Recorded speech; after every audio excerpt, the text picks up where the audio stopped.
We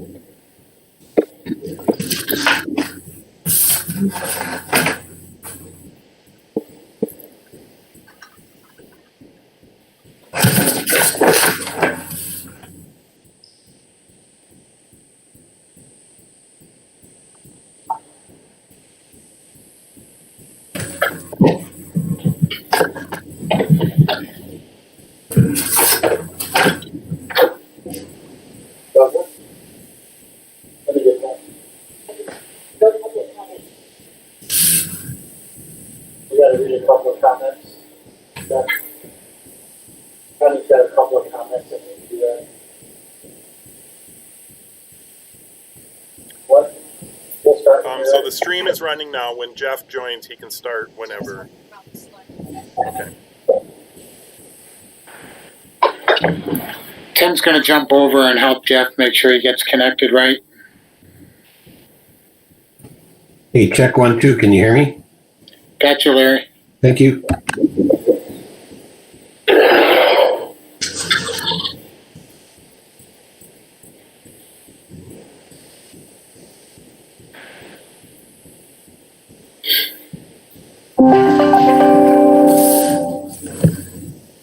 Do we have Kate yet? I don't see her yet.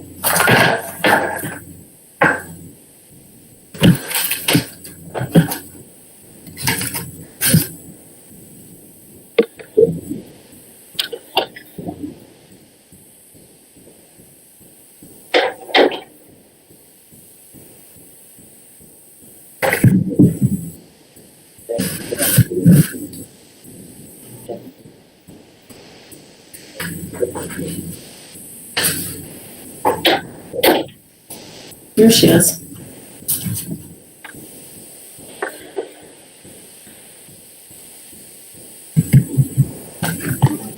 My internet needed a jump start.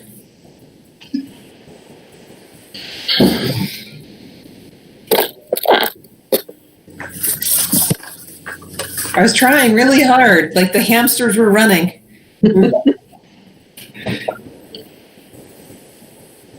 Jeff, are you in yet? See him.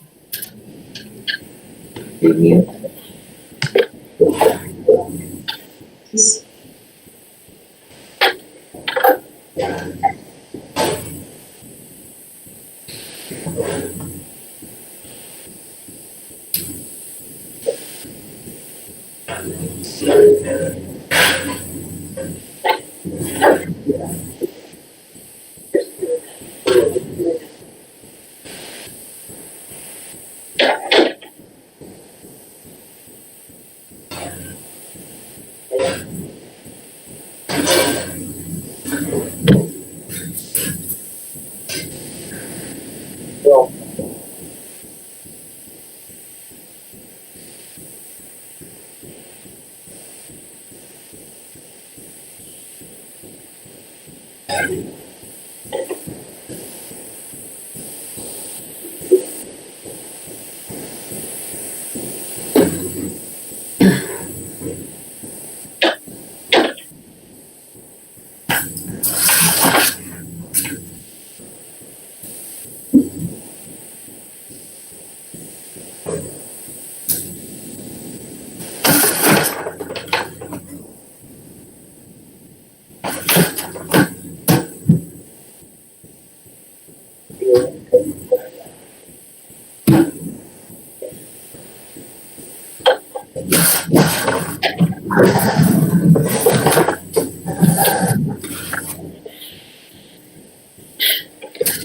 There it is.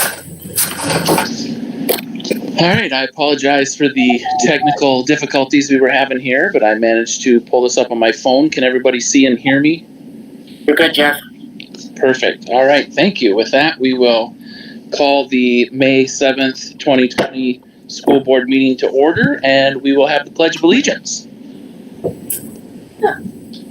I pledge allegiance to the flag of the United States of America, to the republic for which it stands, one nation, under God, indivisible, liberty and justice for all.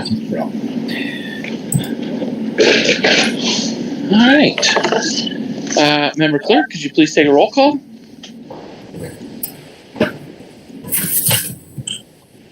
Member Corcoran? Here.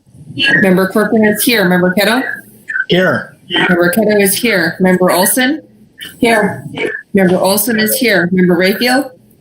Present. Member Rayfield is present. Member Tyson? Member Tyson is absent. Member Peterson? Here. Member Peterson is here, and Member Luthner is here.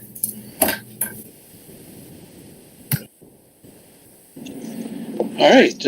I don't believe we have any changes to tonight's meeting agenda. So I guess we'll take a motion to approve tonight's agenda.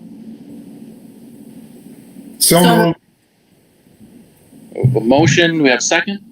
Second. All in favor signify by aye. Aye. All right. We have no public comments tonight, so we will move right into reports, workshops, or conferences. Anyone? I don't think we've had any of those with all that's going on in the world, so we'll move to 916, Member Olson.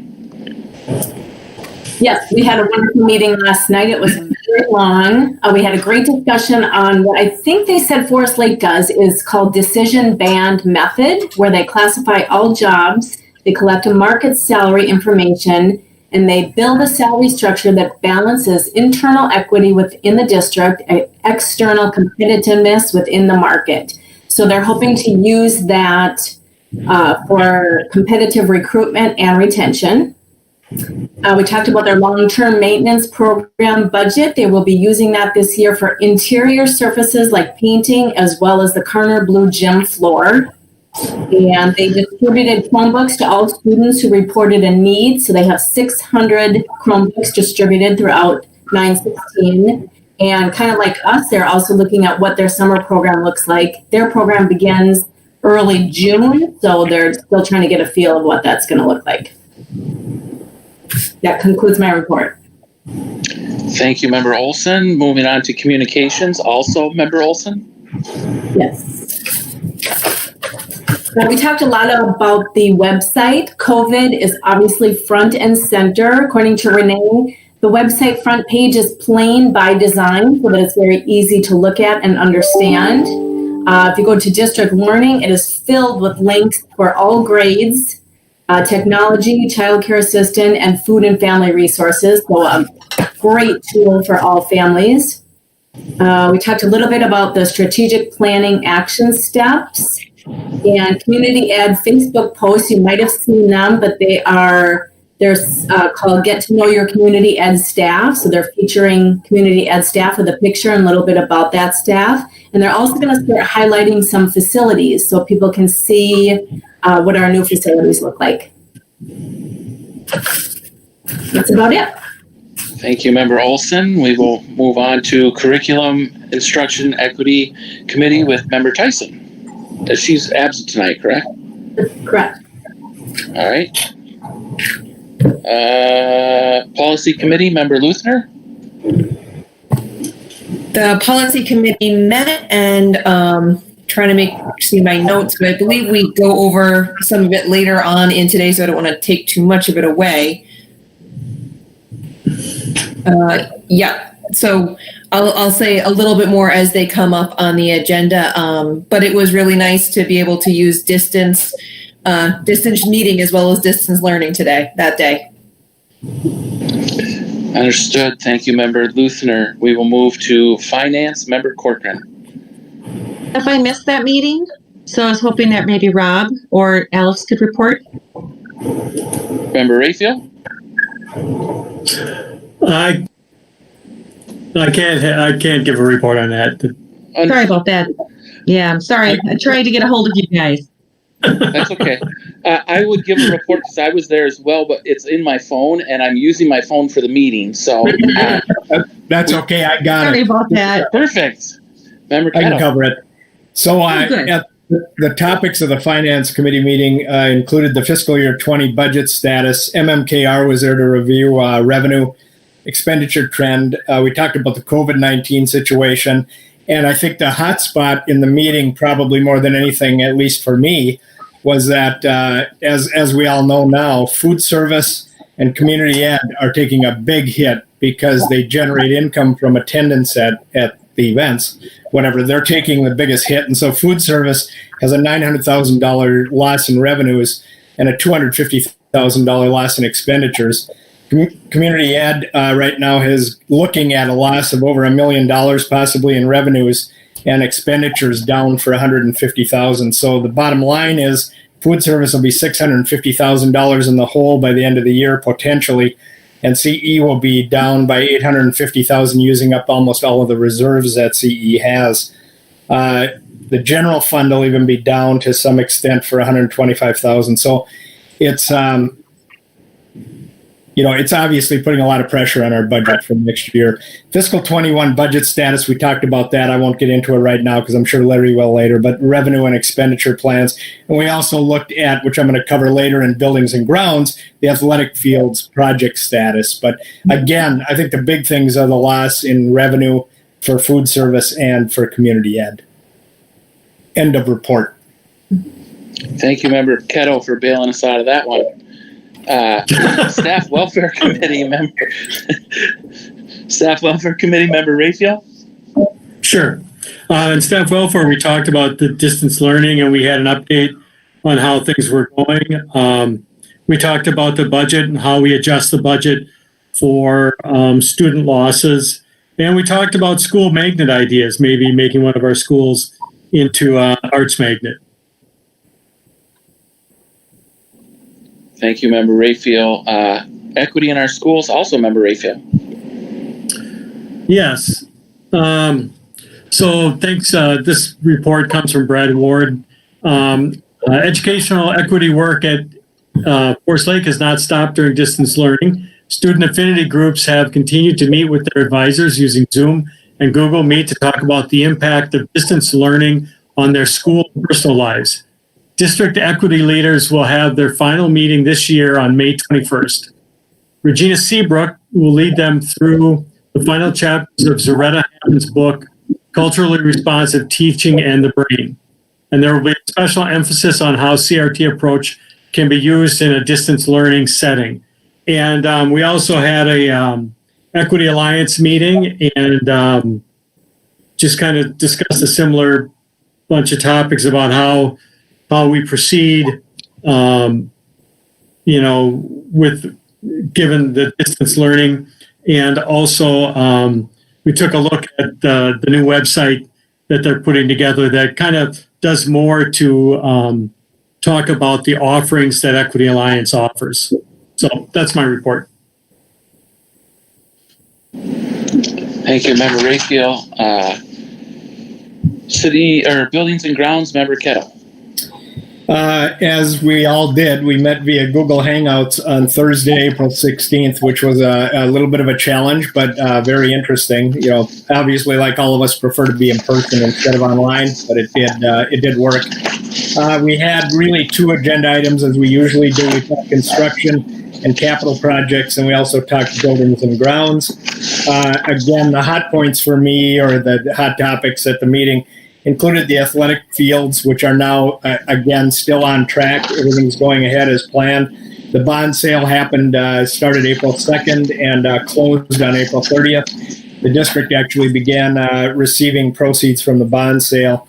And from the Buildings and Grounds Committee, Bill gave a little bit of a report on the silver lining in the cloud, I guess, if you want to call it that, and the fact that even with the students not in the schools, there's actually plenty of time now to do repair work and painting and refreshing the schools as well as other facilities within the district. So there is some light at the end of that tunnel, some silver lining in the cloud, I guess, and they're able to do all of that repair work. So that ends my committee report. Thank you, Member Kettle. City of Forest Lake. Also, Member Kettle.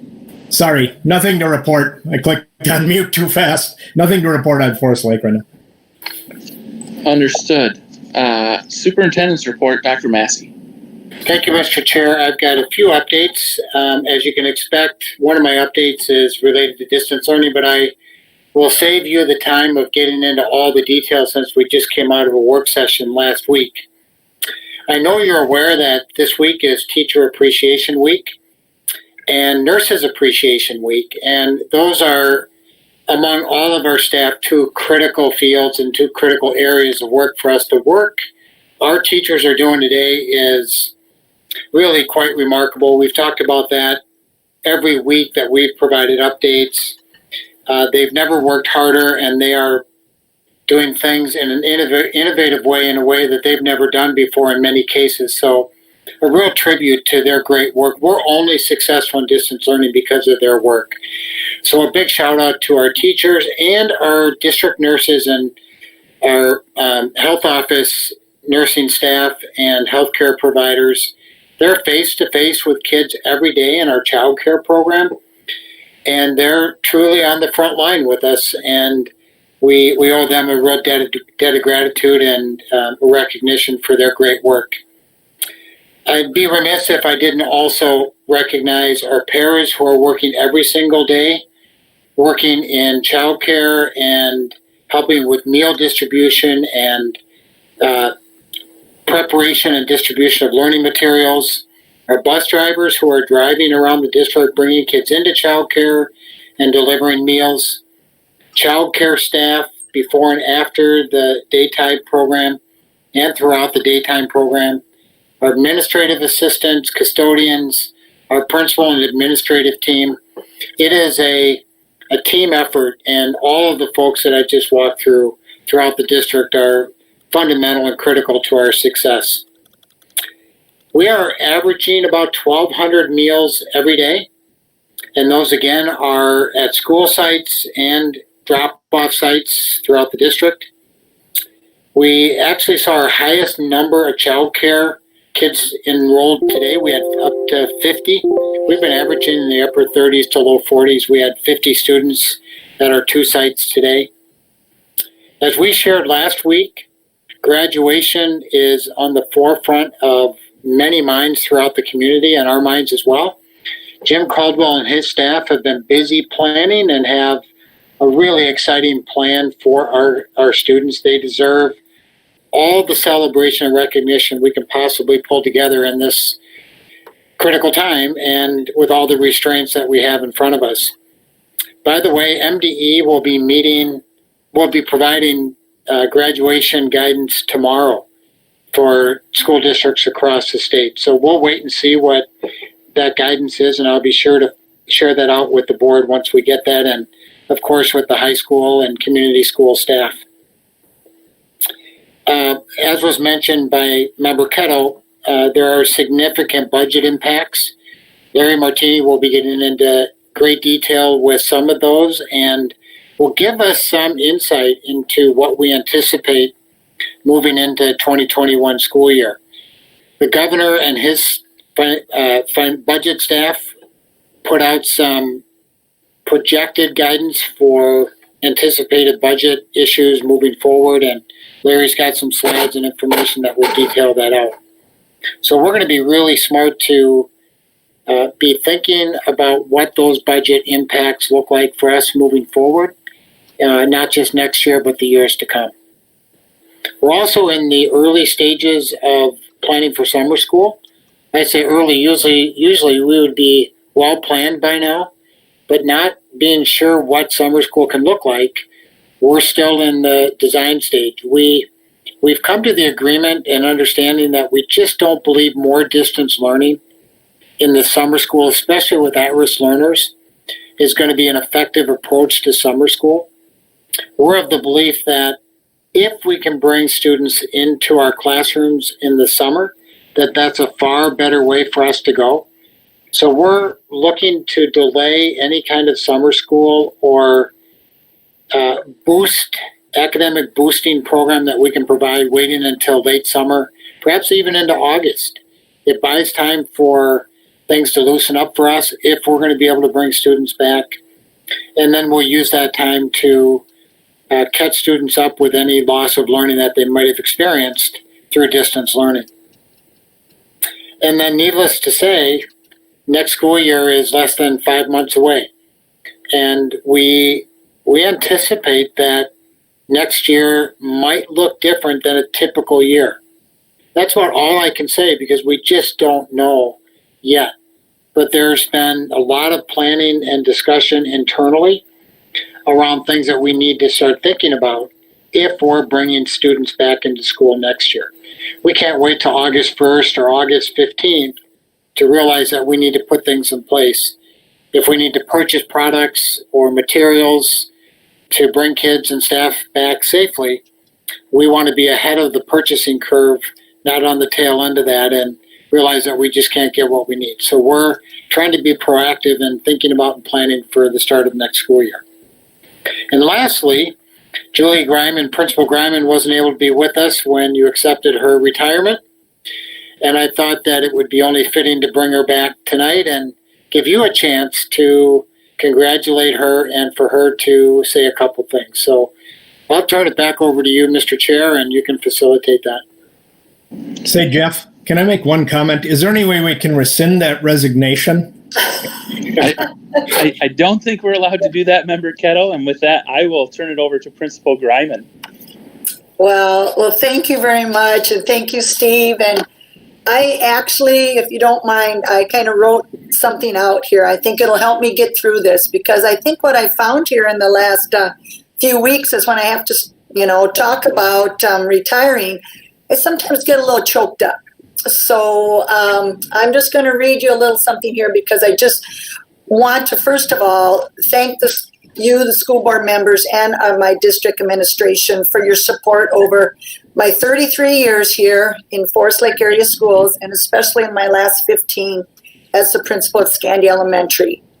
It's really hard to sum up 33 years of education here in just a couple minutes, but when I reflected on all of my years, the one thing that I continue to feel blessed about is that I was able here in Forest Lake to have so many different experiences. I started out as a 5th grade teacher at Columbus. I was a multi-age grades 1 through 3 teacher at Central Montessori. I was the dean at the high school, and then these last 15 years as Scandia's principal. I was even asked recently to list some of the committees that I've been on, and I was even surprised at how long that list was. But the bottom line was I just learned so much from so many talented educators and administrators, and that has just allowed me to grow and learn as I've been an educator. But my 15 years as principal at Scandia were certainly the capstone of my career, and they really shaped me as an educational leader. Working with the multitude of students, teachers, and families over these years can only be described as life-changing. And I really thank you from the bottom of my heart for the opportunity. It was about 8 years ago, this time of year, that I came to ask you to support Scandia as we began the process of becoming an international baccalaureate school. And we became one of only 23 schools in the state that year to achieve that honor. And certainly your support was critical in that process. It made all the difference, not only to me, but to our teachers, because they knew that you had their back as they moved forward with changing some of their teaching practices and, putting together those innovative teaching systems for our school. Also, your support as we rebuilt Scandia, basically from the ground up, as part of the reshaping opportunities for success, was really second to none. And our students and families have certainly appreciated that beautiful building, which is the home for the Scandia Stars. When my husband and I made this decision earlier this year that this would be our retirement year, well, little did we know that we'd leave during a pandemic. It has made for a very unique context in which to say goodbye. Yesterday, we had a car parade out at Scandia, and we had all the staff lined up out front, and the families could drive by. And we were there for over an hour, waving and cheering, and music was playing, and there was just lots of really positive emotion. We had we counted, we had 150 cars that came through during that time. But as I was driving home, I reflected that this is why I went into education and why I stayed for 33 years. The relationships and the family atmosphere that we've been able to create out at Scandia wouldn't happen unless I had the strong support of my school board and the district administration. I truly, truly thank you for continuing to be the strong, supportive cornerstone for Forest Lake area schools. And with that foundation, I know it'll always be possible for you to achieve the mission of Forest Lake area schools, to prepare and empower every student to thrive and contribute in an ever-changing world. You know, I received a retirement card yesterday that I think sums up what I hope my retirement can be. When yesterday's proud moments and happy memories meet today's bright hopes and dreams. I thank you for being such an important part of my proud moments and happy memories. Thank you. Well, thank you for your 33 years of service, and I will give you a round of applause, even though it does not mean the same thing through the computer. It's certainly a different way for this to occur, but I really, truly thank you for the 33 years of service to the school district and all the families and students. Well, thank you very much. I can't tell you what it means to me. This has, I had my teachers have been telling me, well, Julie, you're going to leave with a tear and a smile. And I agree. It's going to be lots of tears, though. But I am looking forward to the future. And I just can't tell you enough what this has been, you know, my career here at Forest Lake has meant to me. It's been everything. Thank you. So real quick, Julie, I don't think you're old enough to retire. So, but things that stand out about you to me are your energy, your enthusiasm, and your fantastic attitude. So thank you for giving us the very best of all of those for 33 years. We're going to really miss you. Yeah. Thank you, Jill. Thank you. Member Chair. Yes.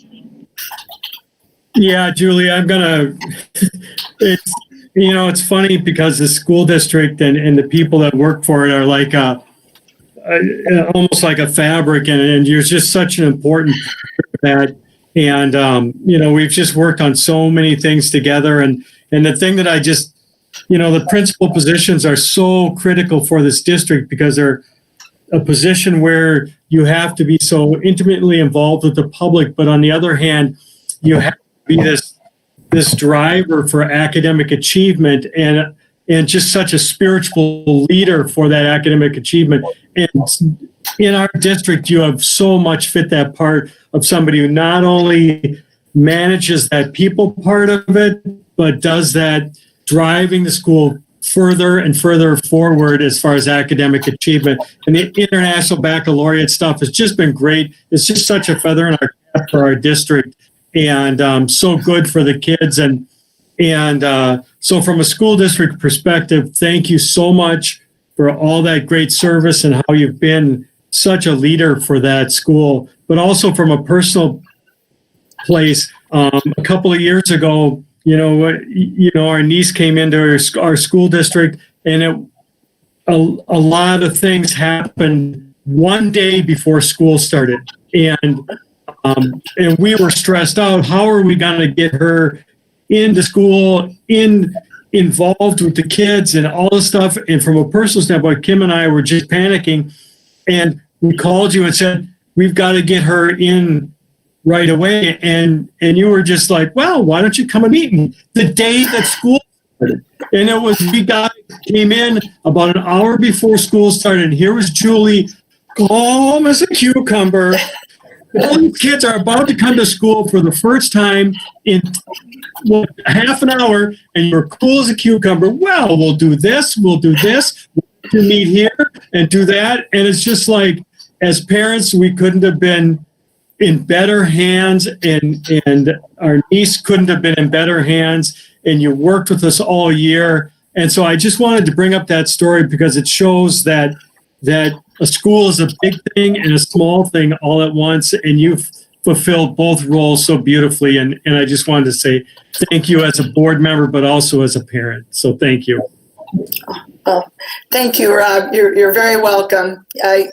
You and I have worked together for many, many years, and having your own children and then your niece, I can't put into words. And how many years Kim did the carnival out there at Scandia? I mean, it's all good. It's all good. Member Chair, this is Julie. Hi, Julie. I just wanted to thank you for your many years of service and your dedication to our students. They're very lucky to have you out at Scandia. And also, 33 years is quite an accomplishment. So, also, you don't look old enough to retire. That's for Jill. I like that comment. And doing the IB, all that extra work that went into making that school thrive, it's just really appreciated as a board member. And you're gonna be hard replaced, Julie.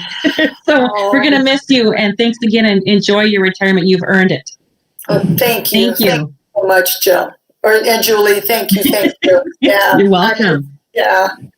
Means a lot. Thank you. Thank you. I don't want to have the last word, but I might just thank you from myself and also from Karen. I think she and I gave you a surprise visit last year, and you were more than welcoming and dropped things to give us a tour. And I know that she would also want to congratulate you in person. She probably will the next time she sees you. Yeah. But I'm very new to the district, all things considered, but I've only heard good things from everybody. So if you do retirement half as well as principalship, you'll do really well. Oh, well, thank you. And, as you could tell that day, Kate, I have no problem talking about Scandia Elementary. I could talk about that all day long. So it was a pleasure. It was a pleasure. So thank you, everybody. I don't want to hold up the board meeting anymore, but it's been my life, and I love it, and I'm going to miss it terribly, and I sure hope that the future does hold some good things. So thank you very much. All right. Thank you, Julie. And don't worry about holding us up for a few minutes. 33 years service deserves probably a lot more than a couple of minutes in the board meeting, but it's what we have. Thank you again. I really appreciate it. And with that, Dr. Massey, did you have anything else for your report?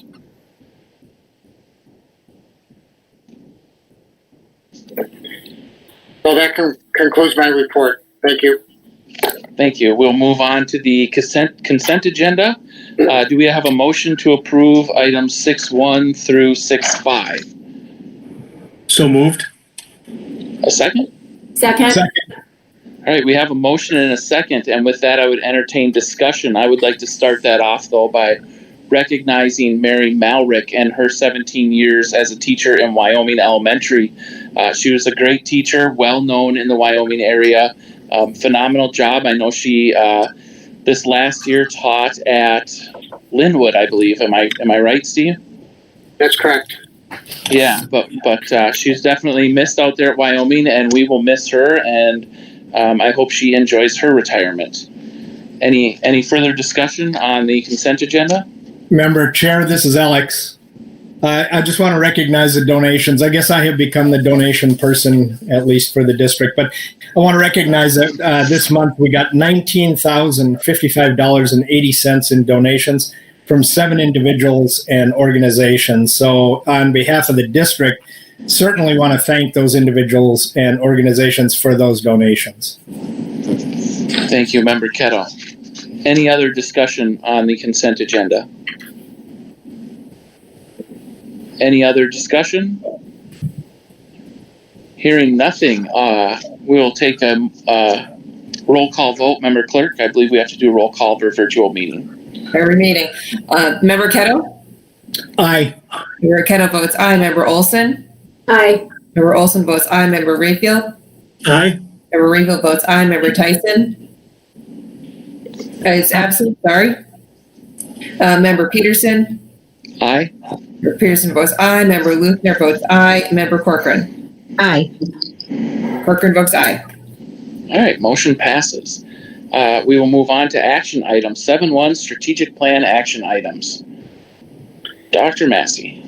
Thank you, Mr. Chair. Give me a minute to share the presentation for this part of the meeting, the action plan.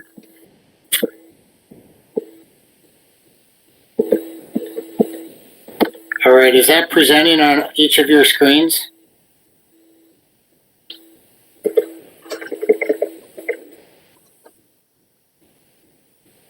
Are you able to see the presentation? Yes. Okay. As you're aware, the school board approved our strategic plan that was in process in the spring and early winter.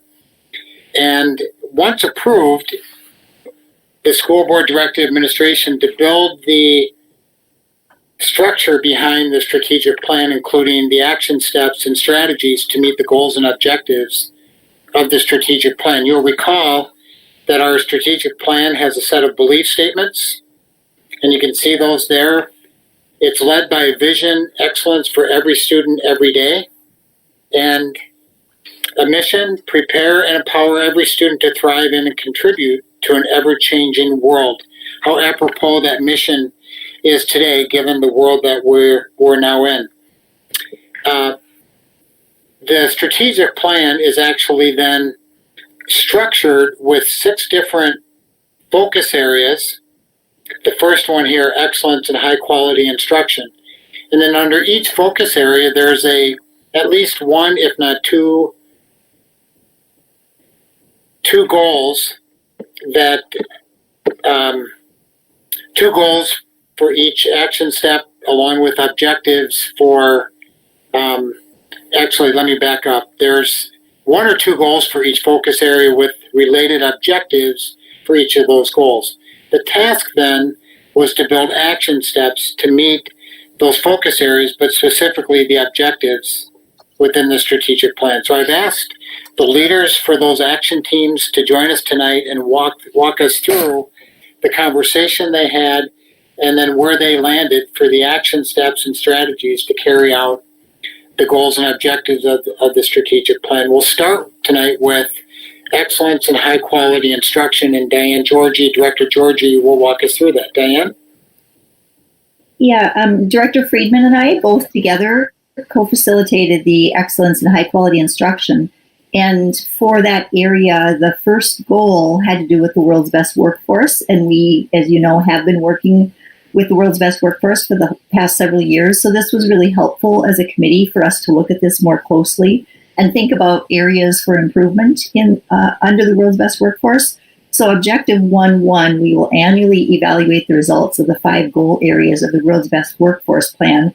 We have been actively doing that, but the team, in thinking about it, came up with the action step, establish a process for openly communicating the results of the world's best workforce goals to all stakeholders, feeling that while we have communicated it, we probably want to look more closely at some of the stakeholders that may not be as clear on what it is we're doing with that. So this was a very helpful action step for us. So we will be working on establishing that process. Objective 1.2 had to do with establishing a process to adjust the efforts for each of those 5 goal areas under the world's best workforce.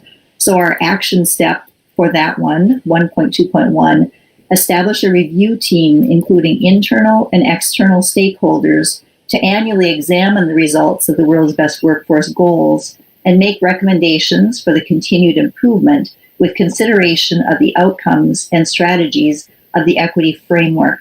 And I think that many of you participated in the equity work and had a chance to dig into the equity framework that equity leadership team had gone through and developed. And throughout this strategic plan and the action steps that you'll hear about today, you'll see that there was a real effort to make sure that those two married together to really incorporate the equity framework along with the action steps that we're going through. Goal number 2 for us was attract, develop, and retain highly qualified, high-performing educators. So the first objective, identify characteristics of and establish consistent, high-quality instruction, has 2 action steps. One being create a team to determine the characteristics of high-quality instruction with consideration of the outcomes and strategies of the equity framework. And the second, establish a process for reviewing the implementation of effective and inclusive instructional practices. So this again fits really well with a lot of the equity work and the focus that we've had as we've gone through this year. And then the second objective, create and implement a plan for recruitment and retention of highly talented educators who reflect the demographic needs of our district, with the first action step being create a committee to examine and consider improvements to our current recruiting efforts to attract high quality candidates with consideration of the outcomes and strategies of the equity framework, and create a team to determine why educators leave and the assets of our district that may be reasons educators stay. And then the next focus area, excellence in equitable learning opportunities.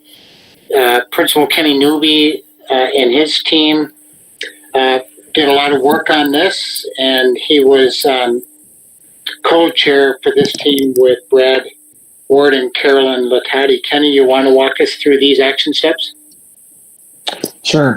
I think Diane did a good job of highlighting that a lot of the work around the equity framework is highlighted in many of these goals, and you'll see a lot of that work in goal number 3 specifically. We as a team, we landed on 3 objectives for goal number 3, and each of the objectives will have 2 action steps. As we as a team were working through creating these action steps, we kept coming back to a feeling that we had the need to create an advisory type committee that would kind of guide a lot of this work. And so instead of putting that into each action step, we just made a note of that right under the goal there. And that read that we want to establish a district equity advisory committee, name group specifically to be determined still, that includes internal and external stakeholders, students, parents, guardians, licensed and classified staff, administrators, and community members who demographically represent the school district student body. This committee will meet regularly on an ongoing basis to create plans and monitor progress on the objectives and action steps outlined below. So our first objective, 3.1, by 2021, to create and implement a plan to enhance cultural competency among staff and students. The 2 action steps we landed on for that, action step 3.1.1, would be to create a needs assessment to identify specific topics related to educational equity to all staff groups in the district, including licensed staff, administrators, classified staff, and students. We felt that needs assessment would really give us a lot of good information to kind of drive the rest of our work. And then, which leads into action step 3.1.2. Based on that needs assessment, provide ongoing developmentally appropriate professional development for each grade level, instructional level, program, or employee group, focused on culturally responsive teaching, culturally responsive school leadership, culturally responsive student leadership, and other topics related to educational equity.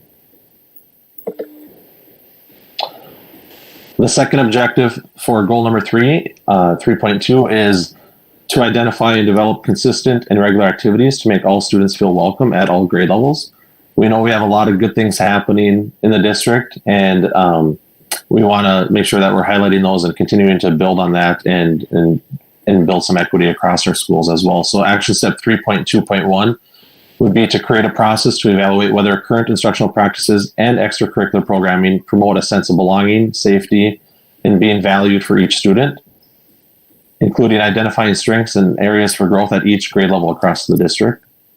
And action step 3.2.2 would be, based on this review process, create and implement a plan that addresses what activities or practices the district should keep doing, stop doing, and or start doing in order to create a more consistent and equitable approach to community building and asset-based education for students. The third objective our team landed on, objective 3.3, by 2023, establish a process to annually identify and develop programming and practices to eliminate gaps in learning, opportunities, and resources across the district. This objective also comes with 2 action steps now. 3.1 would be to create a process to conduct an annual equity review, which gathers data and identifies inequities and gaps between student groups and between programs and buildings. Focus areas will include learning and achievement, participation in and access to opportunities, and distribution of financial, material, and human resources. The equity review will also highlight and share successful equity initiatives in order to build on and expand their impact in the district. And the final action step for goal 3, or actually said 3.3.2, is to implement a process to share results of the equity review broadly within the district, including staff, students, families, school board members, and other relevant groups, and to use findings to monitor and adjust equity efforts within the district. I was really proud of the group and the work that we did, and we have some awesome parents and teachers and other staff members that, as we know, are really driven by this work, and I'm really excited about what can come from goal number 3. And then the next focus area, excellence in career, college, and future preparedness. JP Jacobson and Jim Caldwell spearheaded the team doing this work. JP? Yes, thank you, Steve. And yes, Jim Caldwell helped me in co-facilitating this group, and we had a great group of educators all really excited about this particular focus area. When we think about the meat and potatoes of our academic program and the programs that we have to grow our kids, we were really focusing on how can we make sure our kids have the preparedness to make whatever choice they want upon graduation to live a holistic life, whether that be college or just a healthy lifestyle. And so we had 2 goals. The first goal, develop and enhance each student's academic, technical, and professional skills to equip them in identifying and preparing for their career path. We had 3 objectives here. One was around each one was around communication with families. One was around guidance with kids, and one was around the program development itself. And so, the first objective here, establish a system through which each student receives guidance that help them identify and prepare for their career path. And we had 2 action steps. The first being to create a mechanism at the middle school and high school focused on supporting college preparedness, career exploration, and the development of key life, academic, and professional skills. The second action step was to identify activities and develop an annual schedule that assists students and families in successfully transferring or transitioning from one academic level to the next, including after graduation. The second objective here was around that family piece. Establish a process to ensure parents and guardians have the resources and information necessary to support their child's intended career path. So first, the first action step was to conduct an audit of what our current established practices are for communicating with families in terms of dates, events, and publications.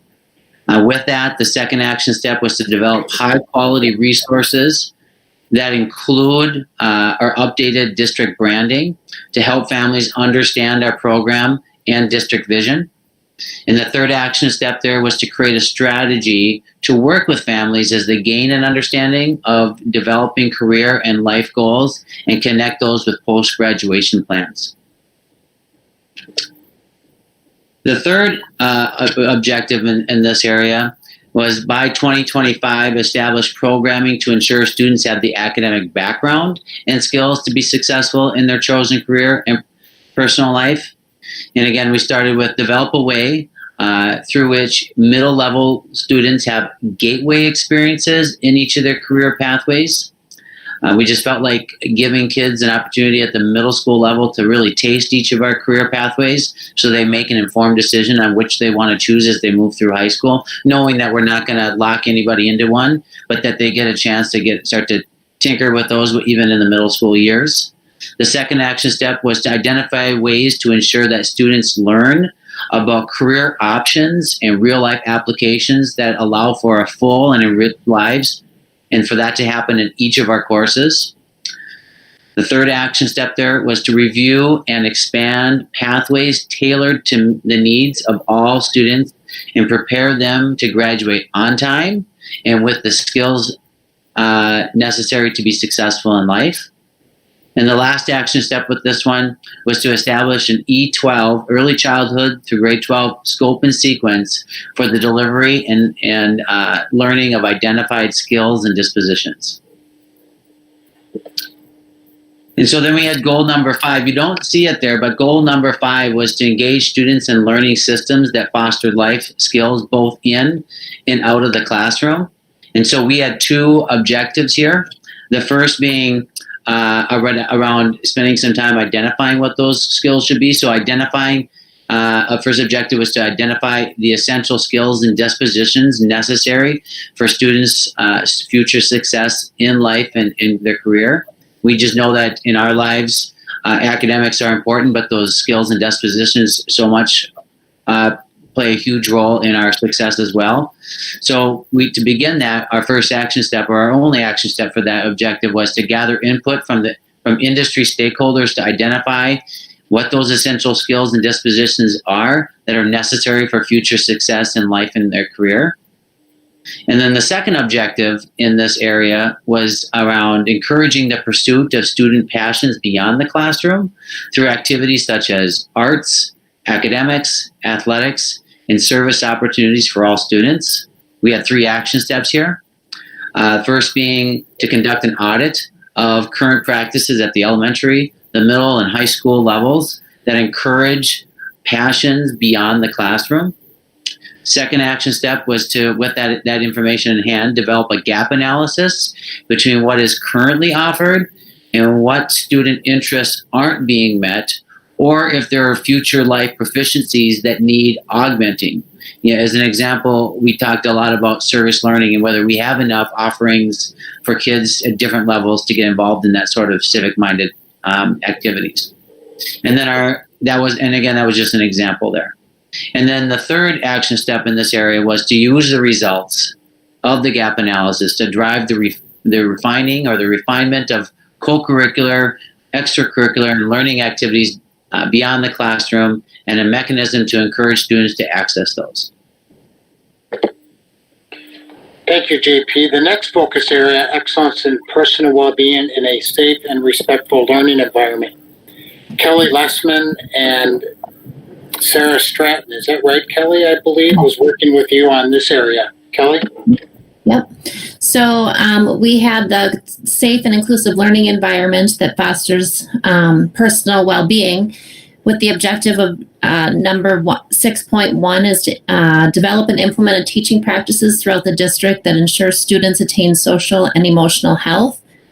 And to do that, we will, with the action steps 6.11 and 6.12, we will gain feedback from staff and students and parents and community members, just exactly what we're looking for the social emotional health of students. And then we will use similar to the curriculum review that Director Georgie uses for other content areas, to look at the curriculum instruction so we can get a consistent basis throughout the district for social emotional learning throughout each building. And then objective 6.2, at the end of that, once we have the curriculum determined, then we will work on the professional development for the staff in order to implement the social emotional development of the adults, and then also preparing to teach the skills to the students. The advantage of having this strategic planning goal number 6 is that we are also able to secure a grant through the Department of Education for the next 2 years of $18,000 over the next 2 years to a leadership team will be going to the Department of Ed and doing a community of practice that will guide us actually through these action steps. So I have the lucky goal number 6 that also comes with some funding. Funding, actually, Kelly, that you and Joe Krautkramer crafted and put together. So it wasn't just handed to you. You guys went out and sought those dollars. Yes, I think it was. Go ahead. I think there were 18 districts out of 54 that applied. So we were one of those few districts. Way to go. The fifth of our 6 focus areas, excellence in collaboration with families, partners, and the community. Corey, Director McKinnon and Andy Stoike spearheaded this committee. Corey? Yes, thank you, Dr. Massey. We had 2 goals here. Goal 7, providing communication that enhances collaboration between our school and families. And most certainly, we began our action step process pre-COVID-19 and had the unfortunate opportunity to see the necessities that come out through our action steps play out right before our eyes through the development of our action steps. So The timing was actually quite relevant in allowing us to be very comprehensive in the development of these action steps. So some of these are in play much sooner than we had anticipated, but as we've seen with so many things around our current reality, it's pushing our movements forward, and we're making them in the most positive fashion. So objective 7.1 by 2021, create and implement a plan to foster communication and collaboration between school and families to support the needs and achievement of all students. So our team, which was made up of both folks from within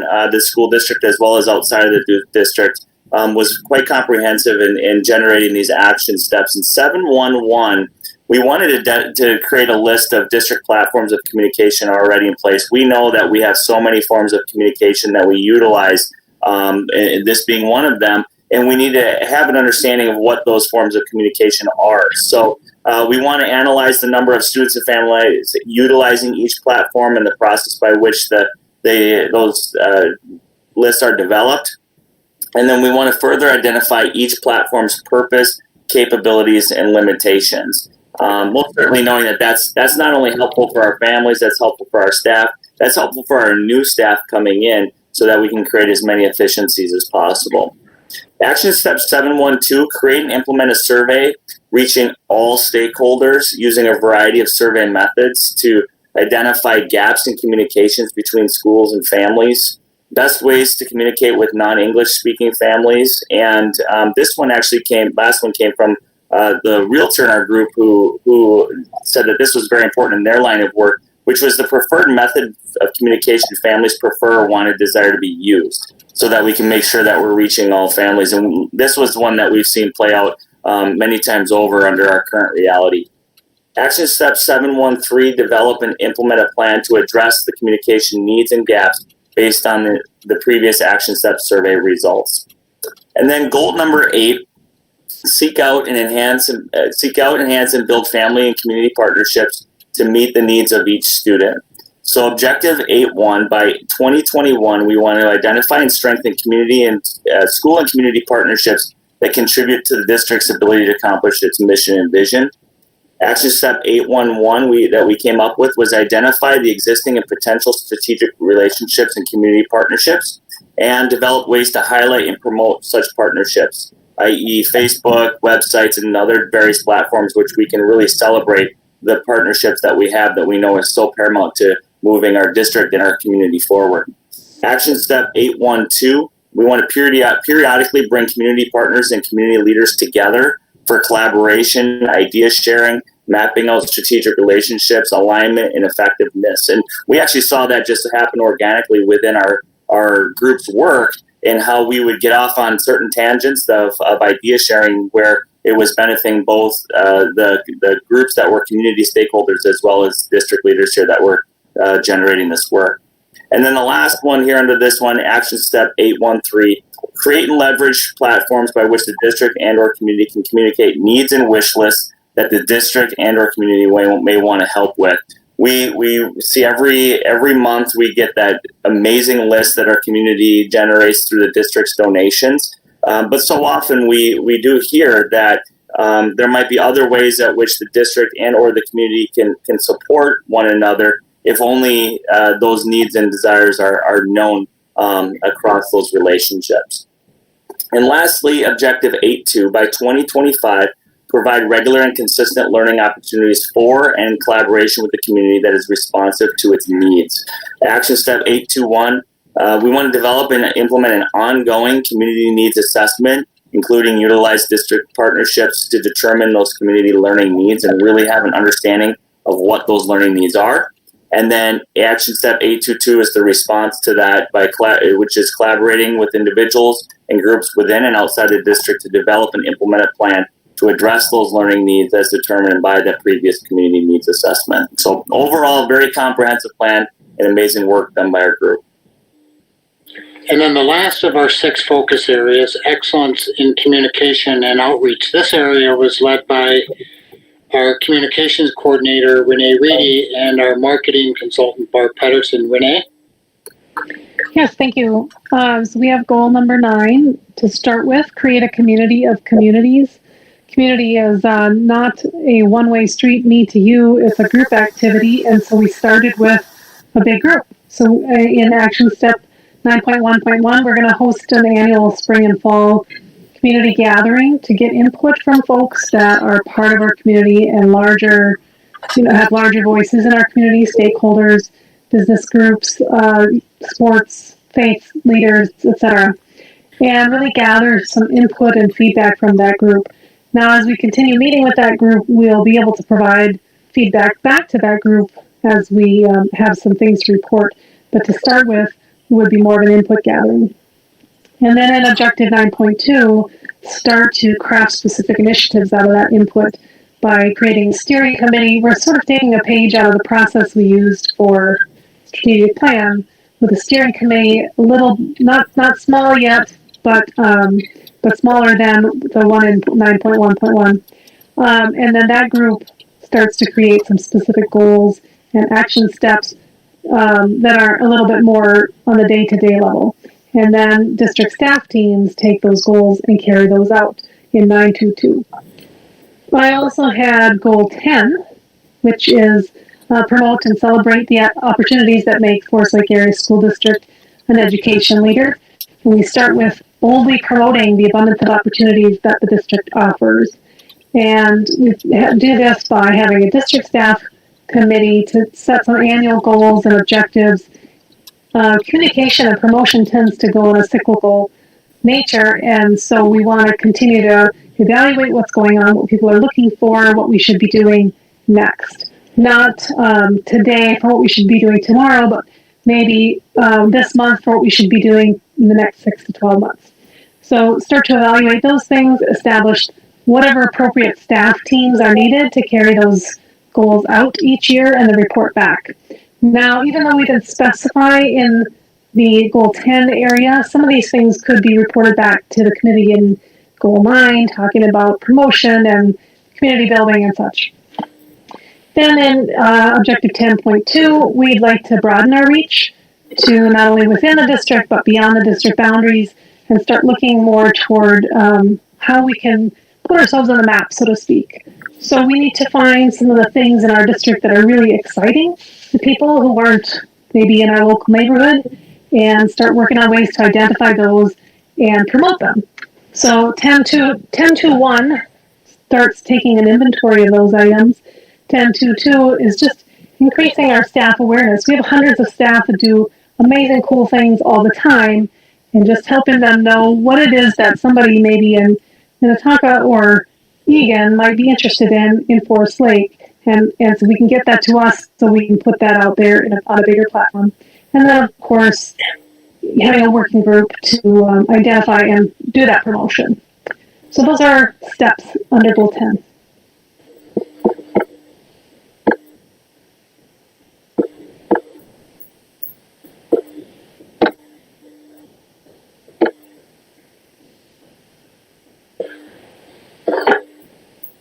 All right. Did the presentation come down? I think it did.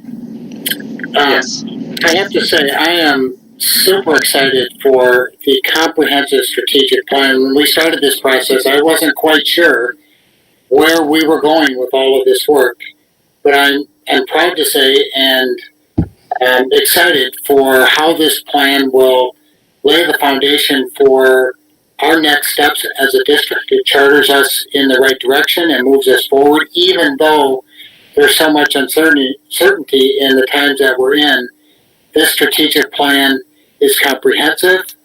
It brings all of our dimensions together, led by equity and student achievement, and all of the supports that come with that important work. So a big shout out to the teams that presented here tonight and their amazing work.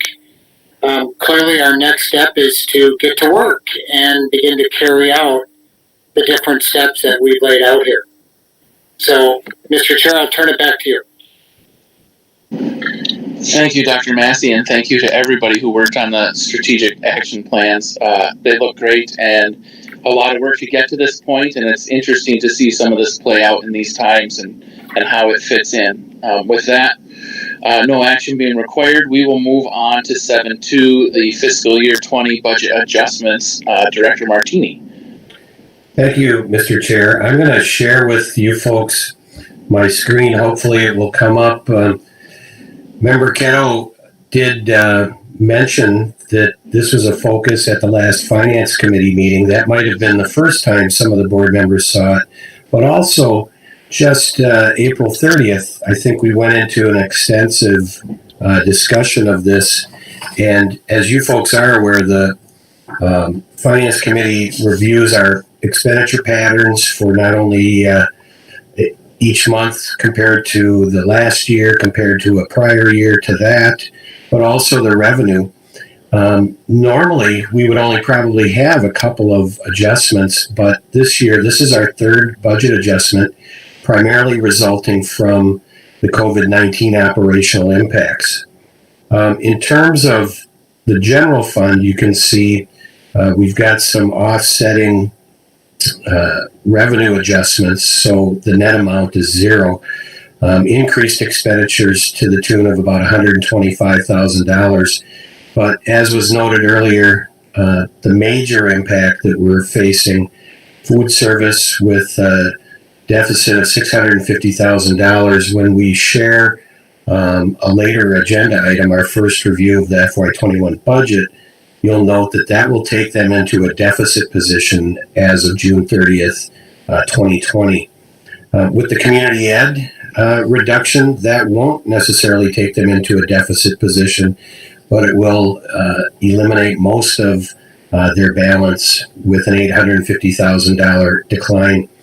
And finally, we did receive those bond proceeds, so we're going to make some adjustments on the revenue side as well as expenditure side for our budget in the construction fund. So at that point in time, I'd ask you for approval of the third and final budget adjustments to the 1920 revenue and expenditure items. I make a motion to approve. Second. We have a motion and a second. Discussion. Is there any discussion? Hearing no discussion, Member Clerk, would you please say a roll call? Member Olson? Aye. Member Olson votes aye. Member Rayfield? Aye. Member Rayfield votes aye. Member Tyson is absent. Member Peterson? Aye. Member Peterson votes aye. Member Luther votes aye. Member Corcoran? Aye. Member Corcoran votes aye. Member Ketto? Aye. Member Ketto votes aye. All right, motion passes. I didn't see anybody unmute their mic under 7.1, and I didn't ask for any comments, so I apologize for that. And if any member wanted to comment on 7.1 before we move to 7.3, I wanted to give you the opportunity. Member Chair, this is Member Rayfield. I just wanted to thank the groups that put the work into this. I know we were all involved in kind of getting it started, but seeing the action plans like this is really nice. It looks great. So I just wanted to say thank you to all the people that put a lot of work into that. Member Chair, this is Jill. I will second what Rob said, but I also, what really struck me is goal number 2 has to do with retaining and keeping qualified employees. And I just kind of wonder if there's any way we can use Julie Greiman in that, because she kind of embodies what we're looking for, and she stayed for 33 years. So somehow if we can incorporate her, her input or something on goal number 2, I just thought, wow, we can't let that pass us. Yeah, she's an ambassador for us. We can put her as a plant in all of our schools and persuade people that this is the best place on earth to work. She could be like Larry and retire for 2 weeks and then come back. So there you go. Any further discussion on 7.1? Hearing nothing, we will move on to 7.3 then. Director Martini. Thank you very much, Mr. Chair. The Internal Revenue Service is responsible for enforcing compliance with the Internal Revenue Code and all of the Treasury regulations. So the IRS encourages bond and securities issuers, such as ourselves, to adopt a post-compliance or post-issuance debt compliance policy and implement procedures to safeguard against post-issuance violations. We also want to comply with Securities and Exchange Commission rules. So Ellers Incorporated has provided our district with an updated post-issuance debt compliance policy. These procedures, along with the policy, have been reviewed and approved by our bond counsel. So we would ask the school board to approve this via the school board resolution.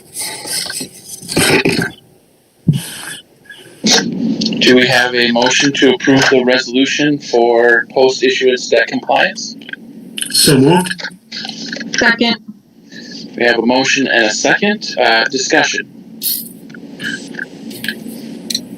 Is there any discussion? Quick discussion. I just, I hope that this puts to rest some people's fears that we're taking out more money than we can handle, and just the generalized fear in the community when school districts start to borrow money. This is a document that I think, is it publicly available? Absolutely.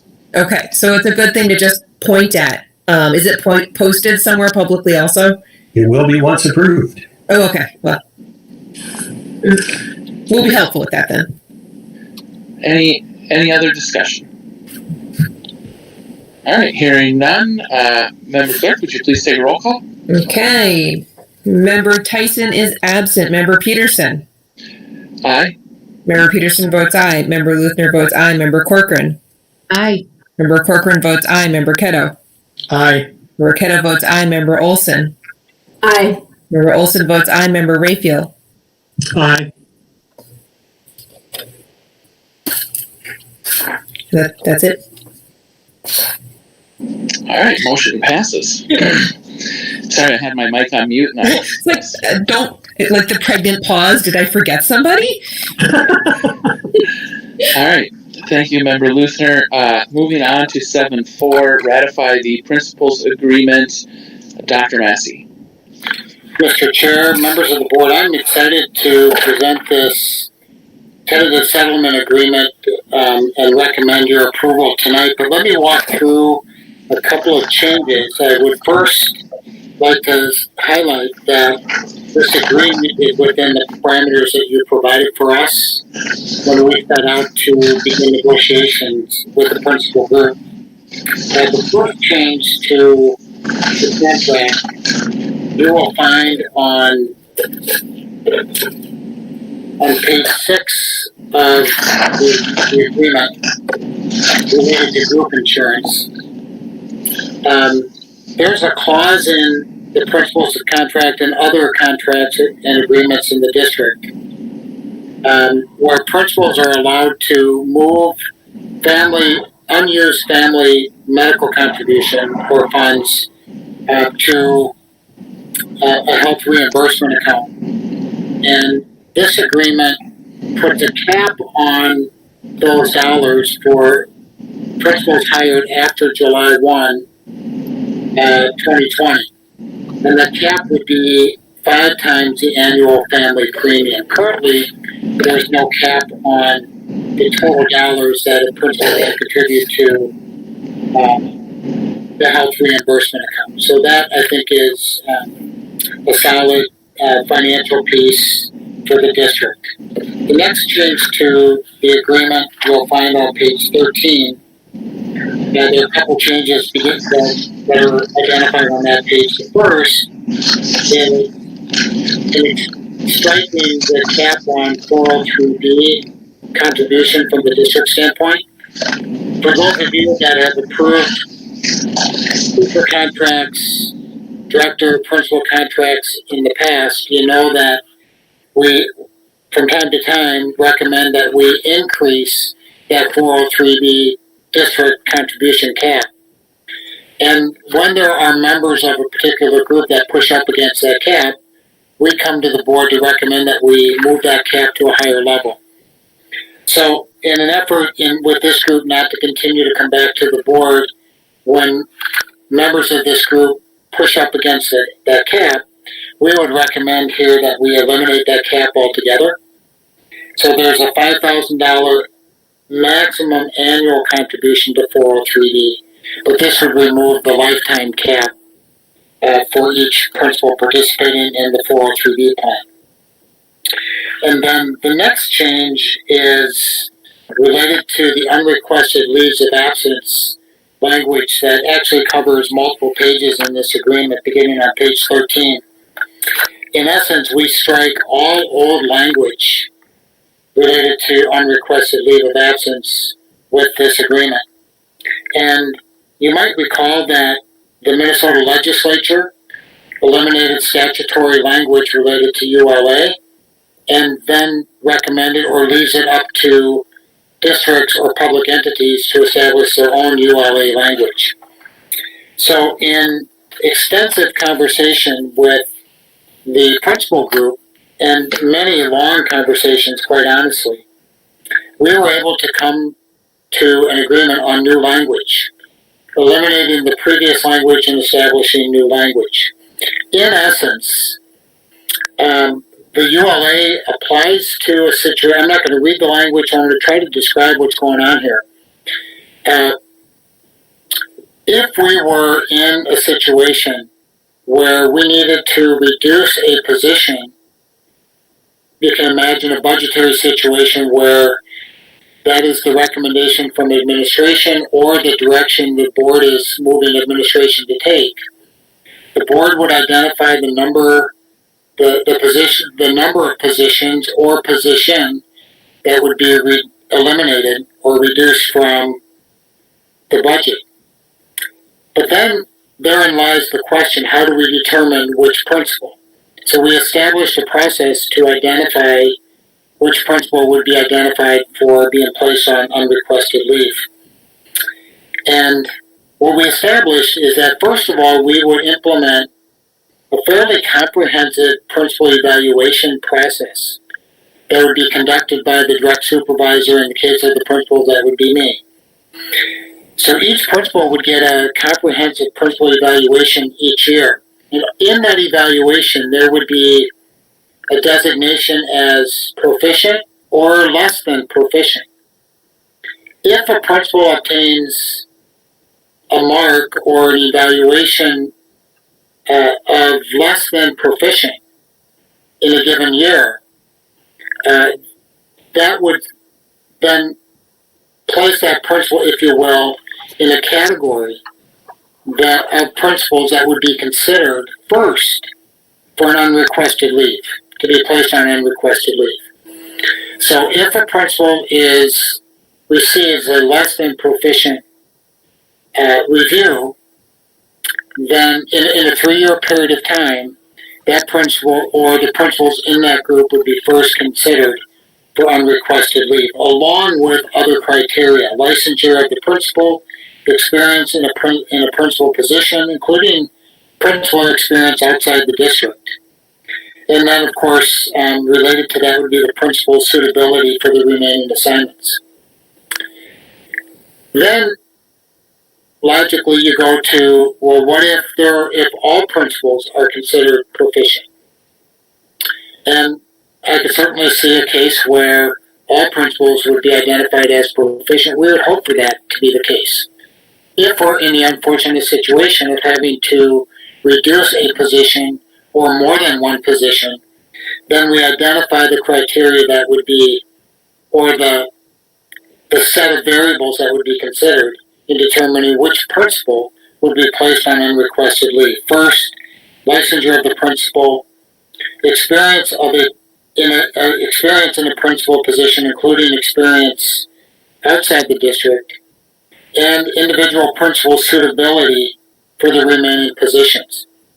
So it no longer is last in, first out, or the last person hired being automatically being identified as the person that would be placed on unrequested leave.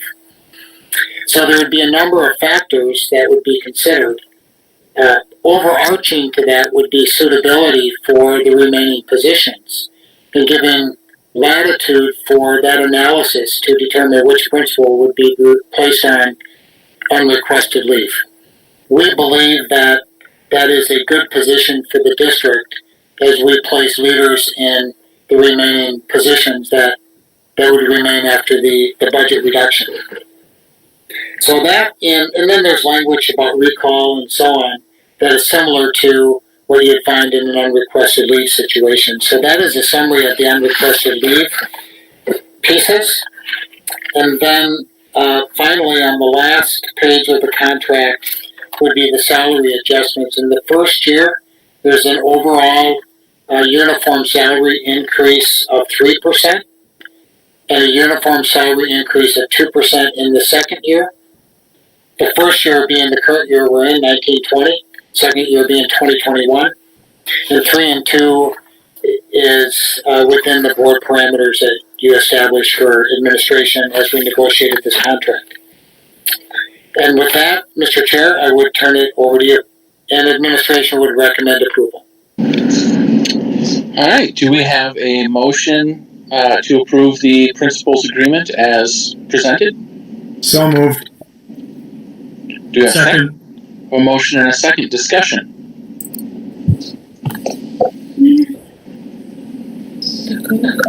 Any discussion? A couple of us, if you wanted to call, we all went off mute. I can't, because I'm on my phone, I can't see who went off mute. So, Member Listener, if you just want to start. I thank you for all the work that went into this and that it meets our parameters. And I'm glad that we have a clear method of kind of looking at not just time and grade, but skills. And so we have the option to keep the best if it ever comes down to it. And hopefully that never happens. But in the event it's going to be an emotional thing. And I'm glad to have a set of rules that can guide the process as dispassionately as possible so people know that it would be a business decision. Thank you, Member Luthner.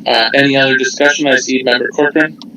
Yes, Member Chair. I just wanted to recognize the fact that there had been some pay freezes for admins, and realizing that they're a wonderful group and work hard for our district, and the loyalty and dedication they put forward, and that they stuck with us during the lean times. And really happy we stuck in that we gave them a nice increase due to our parameters, and that we always wish we could give more. But thank you for their years of service, and I'm just happy to approve this contract. Thank you, Member Corcoran. Any other discussion? Any other discussion? Hearing none. Member Clerk, would you take a roll call? Yes. Member Peterson. Aye. Member Peterson votes aye. Member Luthner votes aye. Member Corcoran. Aye. Member Corcoran votes aye. Member Ketto. Aye. Member Ketto votes aye. Member Rayfield. Aye. Member Rayfield votes aye. Member Olson. Aye. Member Olson votes aye, and Member Tyson is absent. All right, motion passes. Mr. Chair, if I can just add a quick comment. You've heard me say it before, and my comment comes with a lot of paradox. On one hand, I'm a firm believer that we cannot have great schools without great principals. It is absolutely true and critical. At the same time, we know that the great work in school happens at the classroom level.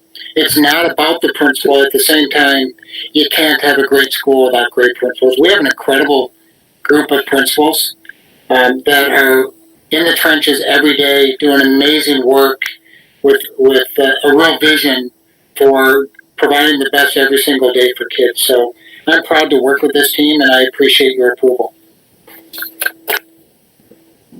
Thank you, Dr. Massey. With that, we will move on to 8-1, and I concur with your sentiments. We have a great principal group, and they do a phenomenal job for us. We'll move on to 8-1, first review of fiscal year 21 budget. Director Martini. Thank you very much. I'm going to walk you folks through 12 of my favorite slides. This is only a first review, no action requested. As a matter of fact, we'll still be working with Finance Committee. We'll still be working with Corey McKinnon, with Kathy Hoff to fine-tune some of the numbers that you're going to see this evening. So these are not final numbers, although they're very close. This first review, a year ago, we did, I believe, in the beginning of June, as opposed to in May. So You folks, as school board members, ultimately will need to approve a budget by June 30th, 2020 for the 21 fiscal year. So you'll have more time to look at this and walk through it. But I believe one of the biggest factors going into the situation is just COVID-19 and how that is going to end up being impacting our whole operation. These numbers you've already seen, shared with you in the budget adjustments that you approved, but I want to share with you at the state level what we've got.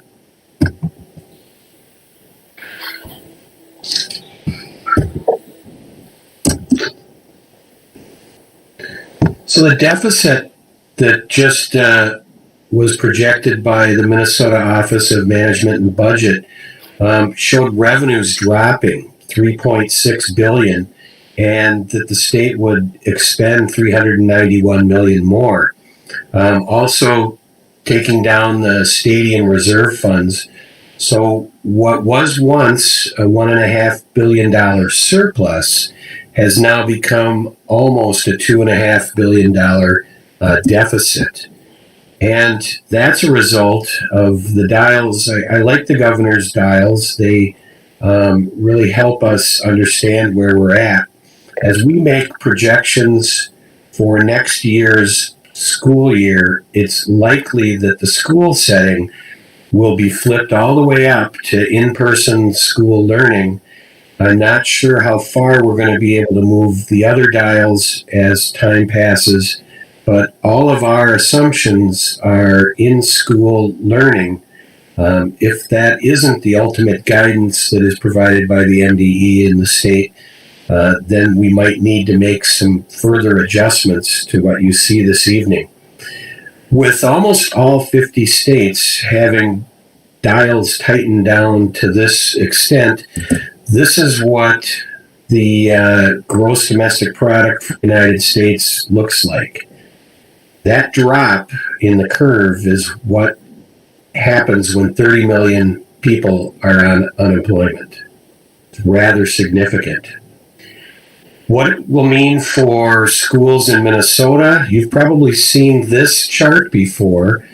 In the past, we've had in the recent past, we've had 3 years where we had the same funding, or 2 years of frozen funding, 97 to 99, then fiscal 2003 through 2005, and fiscal 2009 through 2011.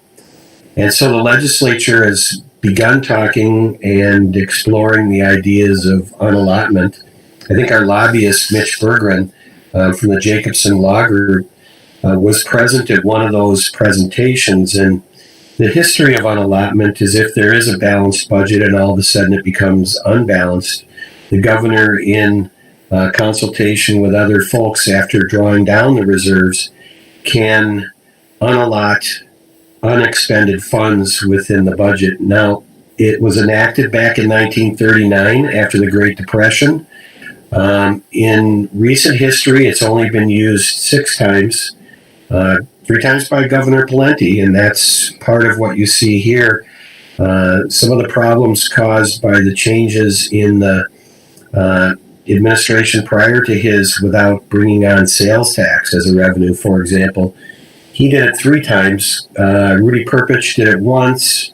Governor Al Quie did it a couple of times. And so it's likely that we may see this play out possibly now, but even if not now, more likely over the next biennium. And I think the Pioneer Press said it best with their headline, "Poof, the surplus is now a deficit." I do believe Forest Lake, though, remains better off than others, and it's a result of the things that our school district has been able to accomplish with careful attention to the budget. As you know, we have eliminated the bus purchasing for fiscal 21. We'll be leasing additional buses that were already approved at a couple board meetings ago. But we've also done a little bit of right sizing. with other items, and a component of that is with staffing. So our first pass and what this looks like for all of the funds you see on the screen here, we're still projecting the general fund to have about $2.5 million fund balance. The projected food service goes negative by $180,000.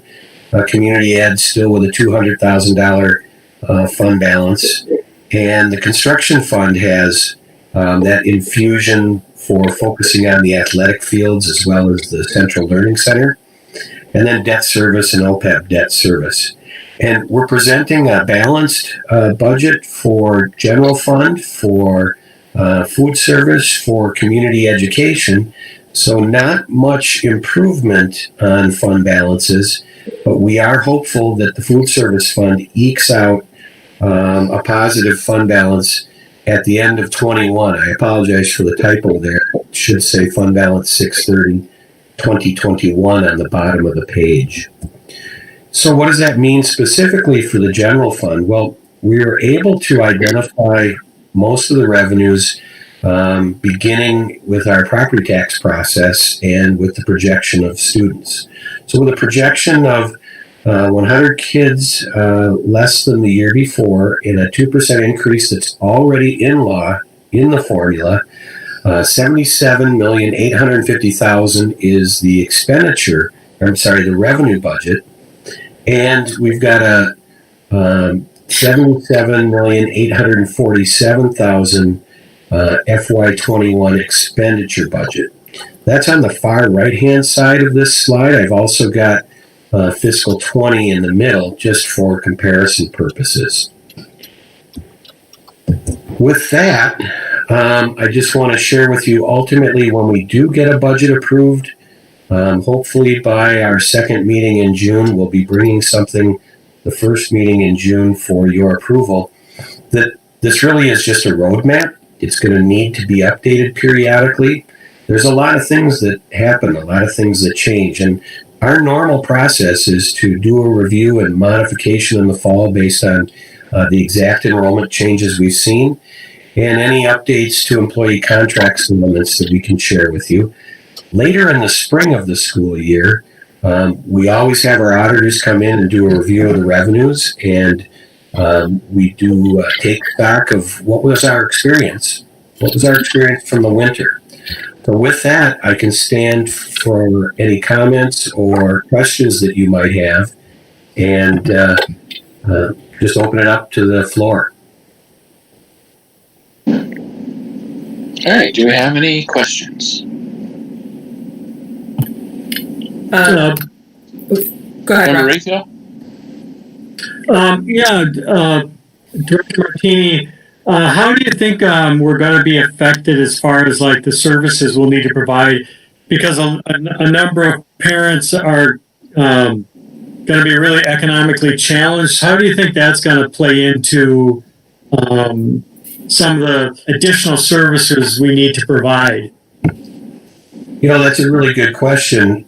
If we are looking at increasing numbers of people that are going to be qualifying for, say, free and or reduced lunches, that could have a positive impact on some of the revenues in the general fund, besides allowing more folks to seek food out of the food service fund.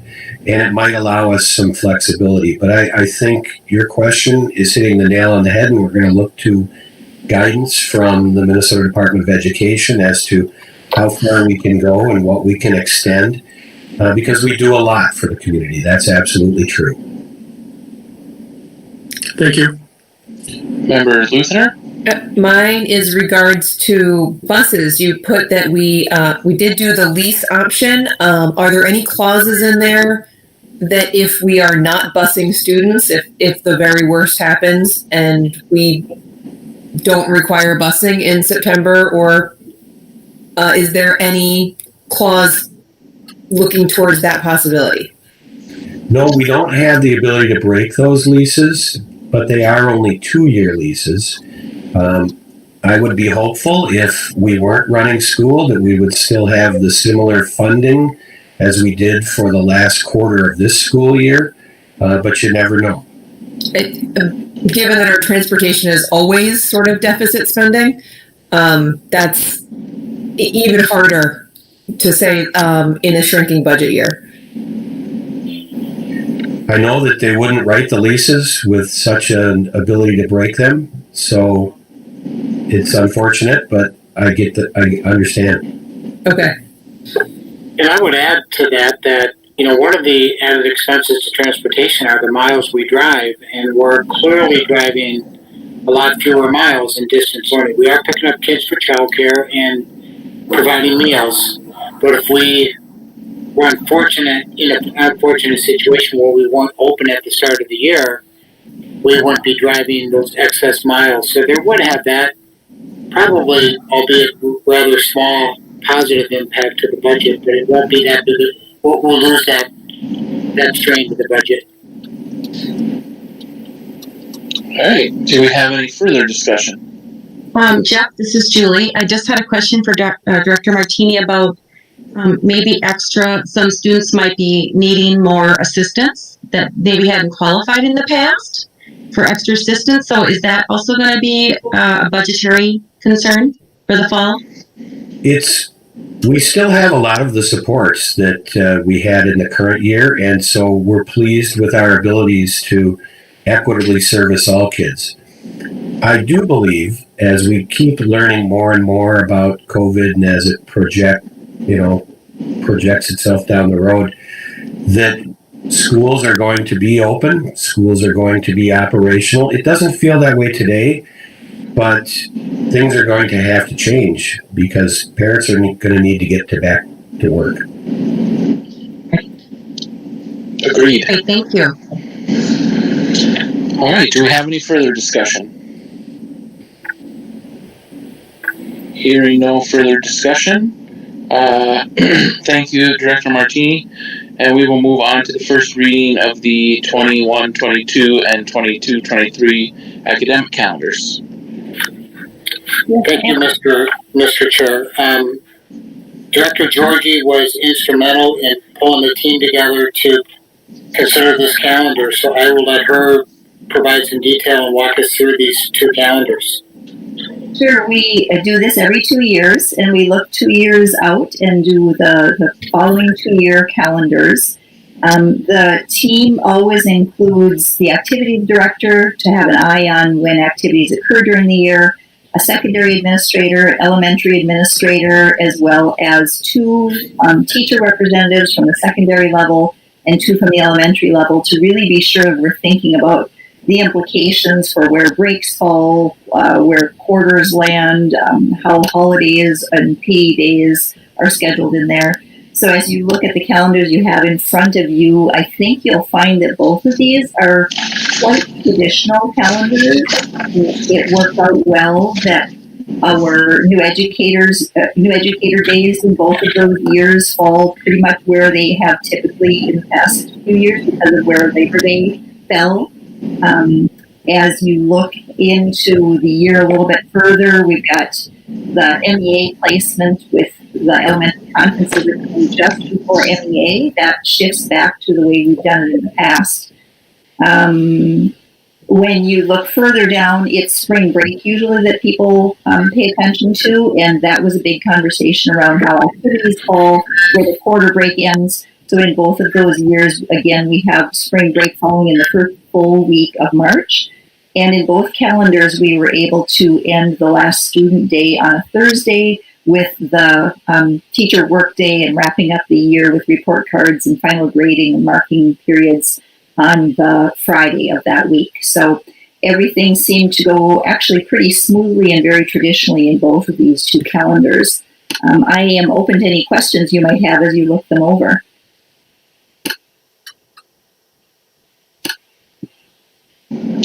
You missed a point on the 2021 calendar in terms of the late start that year. Member Luther? Oh, sorry, go ahead. On the 21-22, excuse me. Yes, because of where Labor Day fell that year, yes. Yeah, it's a very late start, which pushes everything back. Yes, absolutely. Good point. All right. Do we have any other Member Chair? questions? Yes. I would just like to thank the committee because, I mean, before I got on the school board, I never realized what a complicated nightmare that calendar is. And so I just, my hat goes off to everybody involved in working through that. And it's just amazing that there is an actual solution that comes out the other end of that machine. So thank you. I would concur, Member Rayfield, and the passion that goes around the starts of certain events for families is quite evident as well through that process. Absolutely. Two things. So super thank you on the spring break placement. I've heard nothing but complaints about it being at the end of March. So I'm glad we could pull it forward, however that happened. And just a question, and I know it wasn't actually popular, but starting before Labor Day, that worked out nicely that year. Is that ever on the table? Only when we have construction happening in the district that would require it. So we were able to make that adjustment when we had the bond happening and some of our buildings were under construction. But without that, we don't have the ability to start before Labor Day unless the state legislature makes a change and allows us to. Okay. So it's not us or board, it's state. Exactly. Okay. Any other discussion? Any other discussion? All right. Thank you, Director Georgie. With that, we'll move on to the first reading of the Elementary Attendance Boundaries Policy 502. Thank you, Mr. Chair. Elementary boundaries are established by the school board. The School Board Policy Committee has reviewed this policy and are recommending for first reading tonight a couple of changes to this policy. The first would be in clearly some language cleanups in item 1 and item 2. Really is some cleanup language there as well. But it states what would be considered when making boundary changes. Attendance boundaries will be established by considering school building capacities, geographical boundaries, distance from students' homes, and other relevant factors. And then adding two other pieces. Requests for in-district connections will be considered based upon building and grade level capacity at the prospective elementary school, as well as available programming to serve students' needs. And then students' families' requests for building boundary changes should submit such requests to the superintendent. So those would be some adjustments that are being recommended to this policy. Thank you, Dr. Massey. Do we have any discussion?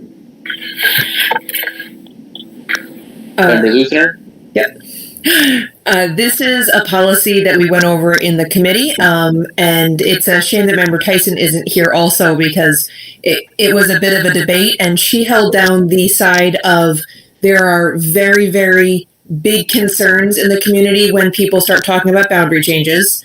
So not trying to make it a thing that happens just because it happens, but I felt strongly not in an opposite direction, but in a tangential direction that there is no mechanism to ask for a boundary change.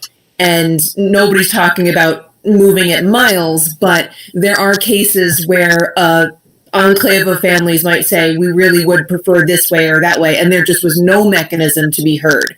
So the intention behind this was to have a mechanism in the policy that is clearly and easy to find, that has a direction for somebody or a group of families that feel strongly, have a way to be heard on a real level. So they're not just calling somebody who has to figure out who to talk to. It gives clear direction. It should go to the superintendent, who from there would consider all the options and who's making the requests, if it's with one person in the middle of nowhere, or if it's 25 families asking for something pretty reasonable.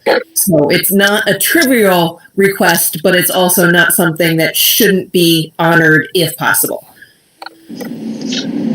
Thank you, Member Luthner. Is there any other discussion? Member Luthner is absolutely correct that boundary changes are a big deal to families. We would be directed by the school board to consider boundary changes based on the factors identified here, and there would be an extensive work to identify appropriate changes and related communication. And to be clear, the review of this policy and updates to the policy does not in any way suggest that there's conversation to adjust boundaries at this time. All right. Thank you, Dr. Massey. Is there any other discussion? Hearing none, we will move on to the first reading, short-term classified substitutes policy 434. Thank you, Mr. Chair. Yep, thank you. This policy establishes the hourly salary wage for our short-term classified employees. As you can see in this policy, we are recommending a $1 increase for those various positions that are identified in this particular policy. This is giving substitutes for any position when the employment rate prior to COVID was in the 3.5% range. We're kind of in a different situation now, but we'll be back there someday, hopefully soon, and securing substitutes for these positions and teaching positions you'll see in a moment are tough to secure, and a rate increase we think will help in some way, and we have not had an adjustment to these wages in several years. Any discussion on the policy 434? Member Luthner? Oh, sorry. Oh. Go ahead. No, I'm sorry, I have things. This is a compliment to whoever thought of the verbiage around retention. So having an extra bonus for having, 40 days within the year? Yeah, I think it's 50 days within the year. Is that the calendar year or the school year? That'd be an actual 50 work days within the year. But within the calendar year, like 2020, or the school year 1920? Director Friedman? It effectively means the school year because we have exceptionally minimal usage of substitutes outside of the school year. But the school year just bridges 2 years. So just making sure. Oh, it refers to a fiscal year. Okay. So it's basically counted, because I told this as a possibility because it was public to a substitute friend. She started counting in her book to see how close she was, and she was really pleased by that sort of a nod towards loyalty. All right. Thank you, Member Luthner. Member Olson, did you have something?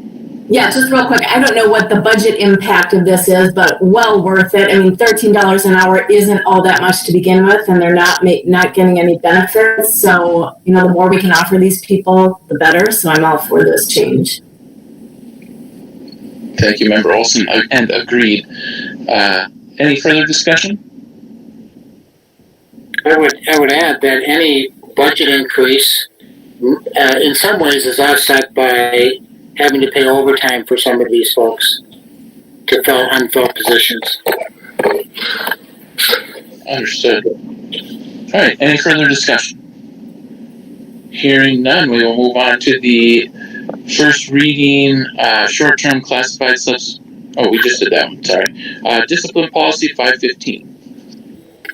Thank you, Mr. Chair. This policy is reviewed annually, and we have representatives from the high school, the middle school, and the elementary who take a look at each element of this particular policy, and that committee is recommending to the policy committee changes to student attire on page 7, added language clarification and added language to item number 2, adding 3 bullets being included in this particular language: tobacco, alcohol, drug, or paraphernalia, and offensive messages, pictures, or symbols. Next, violence violent language or images, and lastly, sexually explicit or pornographic language or images. So that would be added language to this policy of forbidden student attire. And then lastly, there's updates to the part of this policy that includes policy 531, which is the transportation policy. So we're capturing language that was previously approved by the school board in policy 531. All right. Thank you, Dr. Massey. Do we have any discussion?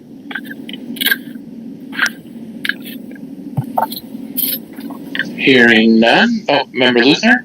No, that was not even me this time. I mean, I could say I am pleased that it's a much more gender neutral policy for dress code. Not entirely, but much more. Thank you, Member Luthner. All right. So hearing no further discussion, we'll move on to 8.6, first reading, substitute teachers policy 417. And similar to the short-term classified substitute policy, there's recommended changes to the substitute teacher daily wage, moving the daily wage from $120 per day to $130 per day. Half day $60 to $65. And then those who have 50 accumulated days of substitute, they would have the increased rate of from 125 to 135 per day. There were days when the kids were in the classroom where we didn't have substitutes available. And as a result, we were pulling specialists or other staff to fill those classrooms, or in some extreme cases, students were doubling up. So and we weren't alone. As a district, many districts were facing shortages with substitute teachers, and oftentimes our substitute teachers substitute in other districts in addition to ours. So it's really critical that we be competitive with the wage that we pay for substitute teachers. Thank you, Dr. Massey. Any discussion? Julie, I have a question. Dr. Massey, compared to the neighboring districts, what are we competitive? Because I know it is always a challenge to get substitute teachers. I know I hear that a lot, and I just want to make sure that this is enough of an increase to really be able to have the available staff that we need. You know, I would say that we're more competitive. We're still behind some, and we're probably at par with others. Director Friedman has done some research at that. We are similar to some, way behind others. To bring us up to level with White Bear Lake would cause a budget situation that we can't do. We understand. We got a pretty good game plan of what this is going to cost and how to build that in.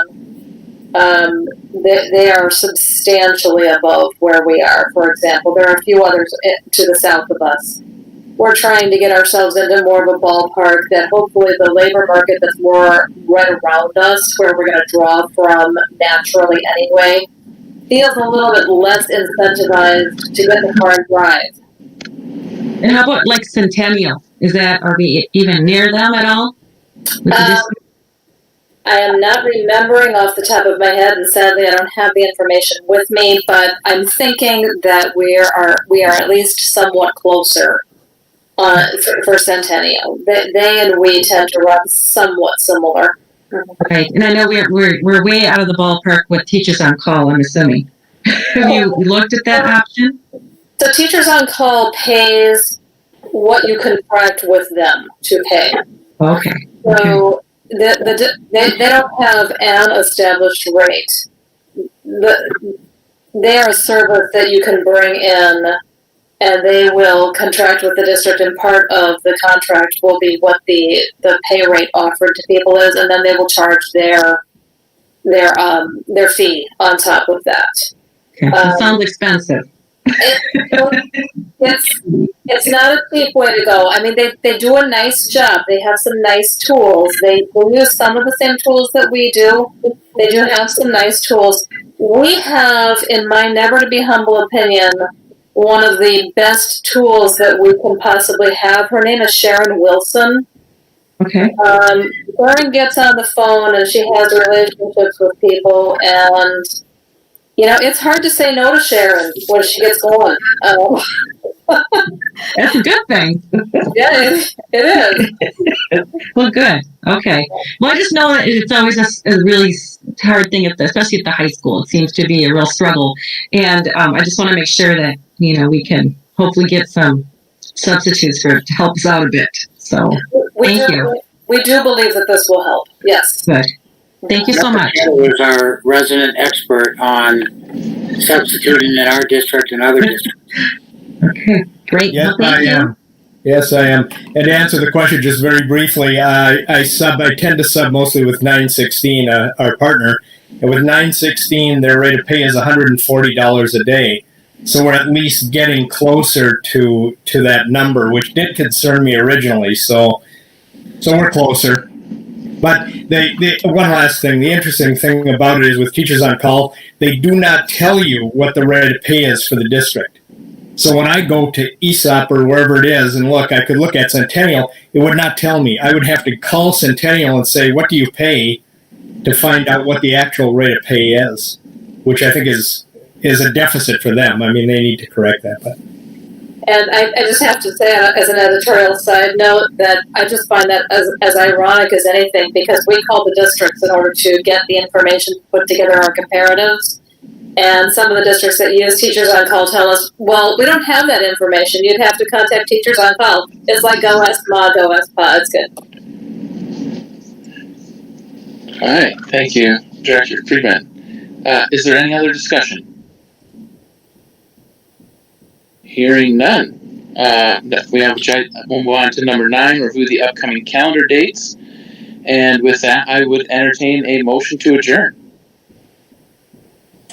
So moved. Second. All right, we have a motion and a second. All those in favor of adjournment signify by aye. Aye. Aye. Aye. All right. Meeting's adjourned. Thank you, everyone. Have a good evening. Thank you. Bye, everybody.